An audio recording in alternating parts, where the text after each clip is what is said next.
तो चाइना के foreign minister वांग यी इंडिया आए हुए हैं और उनकी मीटिंग्स होने वाली है हमारे फॉरेन मिनिस्टर के साथ एंड खास तौर पे अजीत डोवाल जी के साथ, जो कि हमारे नेशनल सिक्योरिटी एडवाइजर हैं। एंड रिपोर्ट ये किया जा रहा है कि जो हमारे बॉर्डर इश्यूज हैं वो पर्टिकुलर डिस्कस होंगे। उससे भी इंपॉर्टेंट खबर ये है कि हमारे प्राइम मिनिस्टर मोदी जाएंगे चाइना एससीओ समिट पे पार्टिसिपेट करने। एससीओ मतलब शंघाई कॉर्पोरेशन ऑर्गेनाइजेशन, जो कि बेसिकली अलायंस है और organisation you could say of 10 countries जो basically economic, political and security issues आपस में डिस्कस करते हैं। अगर आप इस चैनल को फॉलो कर रहे हो या इन जनरल कोई भी जियोपॉलिटिक्स का चैनल फॉलो करते हो तो वो आपको ये बताएंगे कि China is the next big super power.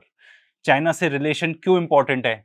Not only because वो नेक्स्ट सुपर पावर है, बिकॉज दुनिया भर की जो लेटेस्ट टेक्नोलॉजी है वो चाइना में डेवलप हो रही है, बट ऑल्सो बिकॉज वो हमारे नेबर्स हैं एंड ऐसे नेबर्स जिनके साथ हमारे रिलेशंस हमेशा से अच्छे नहीं रहे हैं। तो आज देखेंगे कि इंडिया चाइना रिलेशनशिप कहां स्टैंड करता है, क्या हमारे बीच में इश्यूज हैं, क्या डिस्प्यूट्स हैं। तो सबसे पहले तो हमारे बीच में है बॉर्डर डिस्प्यूट।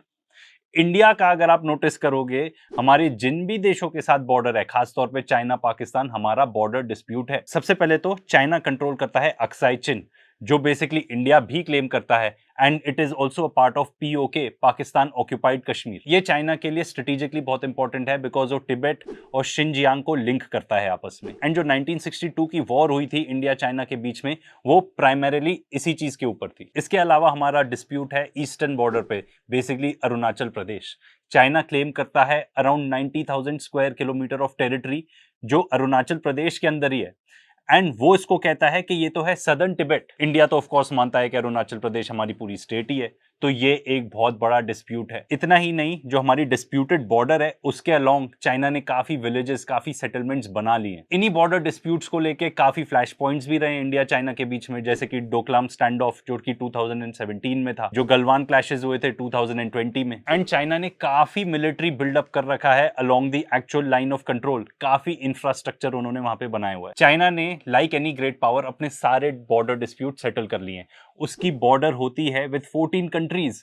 सिर्फ दो देशों के साथ बॉर्डर डिस्प्यूट अभी तक चालू है, एक है इंडिया और दूसरा है Bhutan. End of course Bhutan के साथ भी इसलिए नहीं हो पाया क्योंकि इंडिया और भूटान बहुत ही ज्यादा क्लोज हैं। एंड जो इंडिया के नेबर है, एक एक करके उनके बारे में बात करते हैं। उनकी चाइना के साथ भी काफी अच्छी रिलेशनशिप है या एटलीस्ट बढ़ते जा रही है। सबसे पहले पाकिस्तान के बारे में बात करते हैं। ऑपरेशन सिंदूर के दौरान हमने देख लिया कि किस तरह से चाइना ने पाकिस्तान को हेल्प की, उनको फुल इंटेलिजेंस दी।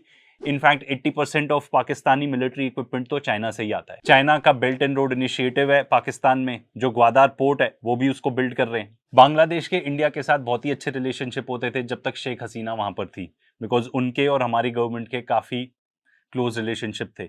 बट जब से कू हुआ और उसके बाद से मोहम्मद यूनुस आए हैं, जो कि बेसिकली उनको वहां पे टाइटल दिया गया है as chief adviser of Bangladesh, जो फर्स्ट मीटिंग थी उन्होंने की वो इंडिया के साथ नहीं की, वो सीधा चाइना गए। जनरली बांग्लादेश के साथ ये नॉर्म होता था कि जो भी इलेक्टेड लीडर रहेगा वो सबसे पहले अपनी विजिट इंडिया में ही करेगा, बट ये नॉर्म चेंज हो गया। सिर्फ चाइना गए भी नहीं, $2.1 बिलियन की इन्वेस्टमेंट, लोन्स, ग्रांट्स, आप जो उनको वर्ड देना चाहते हो दे दो, उन्होंने वहां से वो भी सिक्योर किया। इसके साथ साथ एक और स्ट्रेटेजिक डील की उन्होंने कि 400 मिलियन का मॉडर्नाइजेशन किया जाएगा of the port in Bangladesh, जो कि बांग्लादेश का सेकंड लार्जेस्ट सी पोर्ट है। तो basically it would be fair to say कि आज के डेट में बांग्लादेश चाइना के कैंप में है। फिर बात करते हैं भूटान की। भूटान तो बहुत ही शुरू से इंडिया का ही एलाय रहा है, बट ऐसी बात भी की जा रही है कि भूटान शायद अपने बॉर्डर डिस्प्यूट जो चाइना के साथ हैं उसको सक्सेसफुली रिजॉल्व कर ले। एंड चाइना बहुत कोशिश कर रहा है कि भूटान भी चाइनीज कैंप में ही आ जाए। श्रीलंका की बात करें तो हिस्टोरिकली श्रीलंका हमेशा क्लोजर था to India then to China, पर पिछले 15-20 ईयर्स में ये देखा गया कि चाइना ने काफी इन्वेस्टमेंट्स की हैं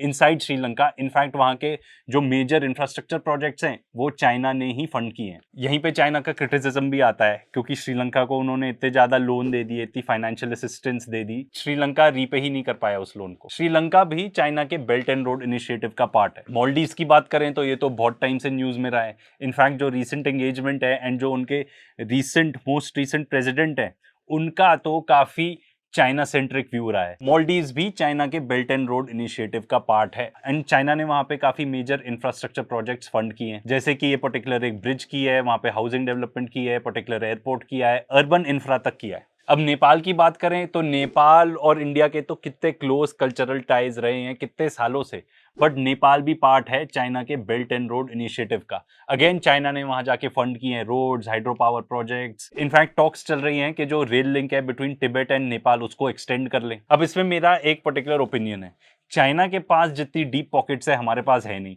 तो हम किसी भी आसपास पड़ोसी वाले देश को वो पर्टिकुलर चीज ऑफर ही नहीं कर पाते जो चाइना कर लेता है, एंड चाइना उनको बना लेता है अपने बेल्ट एंड रोड इनिशिएटिव का पार्ट।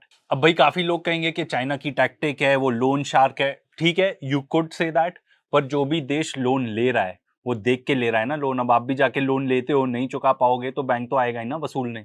फिर जब लोन नहीं चुका पाते लोग, तो वो जो पर्टिकुलर पोर्ट बनता है या जो भी इंफ्रास्ट्रक्चर होता है वो चाइना का हो जाता है, पर कम से कम उस देश में जाके इंफ्रास्ट्रक्चर तो बना रहे हैं। तो आप जब ये देखोगे हमारे आसपास जितने भी नेबर्स हैं, या तो वो खुल के एकदम प्रो चाइना है, जैसे कि मान लो पाकिस्तान हो गए, एंड काफी to an extent Bangladesh also. And ये भी बताना जरूरी है कि पाकिस्तान को छोड़कर हिस्टोरिकली ये सारे देश इंडिया के ज्यादा करीब थे। इनफैक्ट हमारे सीडीएस अनिल चौहान जी ने भी ये बताया था कि जो एक्सेस बनता जा रहा है पाकिस्तान, बांग्लादेश, चाइना का, ये काफी बड़ा रिस्क पोज करता है इंडिया को। अब ट्रेड की बात करते हैं between India and China. Almost $100 billion का डेफिसिट है। इसका मतलब इंडिया चाइना से $100 बिलियन का ट्रेड ज्यादा करता है। इंडिया इंपोर्ट करता है चाइना से अबाउट $113 बिलियन का सामान, और वहीं इंडिया एक्सपोर्ट करता है चाइना को सिर्फ $14 बिलियन। एंड हमेशा से ऐसा नहीं था। अगर 1920 की बात करो तो इंडिया का ट्रेड डेफिसिट विद चाइना था $48 बिलियन, जो 2021 में 44 बिलियन हो गया। फिर उसके बाद पता नहीं क्या हुआ, I don't know what the reason was, पर ट्रेड डेफिसिट चाइना के साथ $73 बिलियन हो जाता है 21-22 में।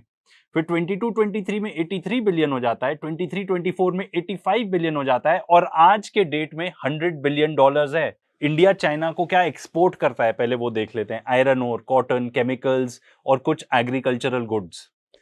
और इंडिया इंपोर्ट क्या करता है? ऑलमोस्ट सब कुछ, ऑलमोस्ट सब कुछ। इसमें एग्रीकल्चर के प्रोडक्ट्स भी हैं सच एज फर्टिलाइजर्स। इनफैक्ट बीच में तो एक इंसिडेंट हुआ था जब इंडिया ने, इनफैक्ट अभी चल रहा है वो, कि चाइना ने बंद कर दिया था भेजना certain specialised kind of fertiliser to India. उससे यहाँ पे थोड़ी दिक्कत होने लगी। हमारे पास जितनी भी चिप्स आती हैं जो अपने स्मार्टफोन्स में लगती हैं वो वहां से आती हैं। EV batteries, electronics, mobile phones, telecom gear, pharmaceutical की बात करें तो इंडिया की फार्मास्यूटिकल इंडस्ट्री तो काफी हद तक डिपेंडेंट ही है चाइना पे। सोलर पैनल हमारे देश में जो मेजरली बनते हैं वहां से आते हैं। ऐसे बहुत सारी इंडस्ट्रियल मशीनरी है जो चाइना से इंडिया आती है। इनफैक्ट हमने तो पूरा वीडियो ही बनाया हुआ है कि काफी हद तक इंडिया तो चाइना पे डिपेंडेंट ही है।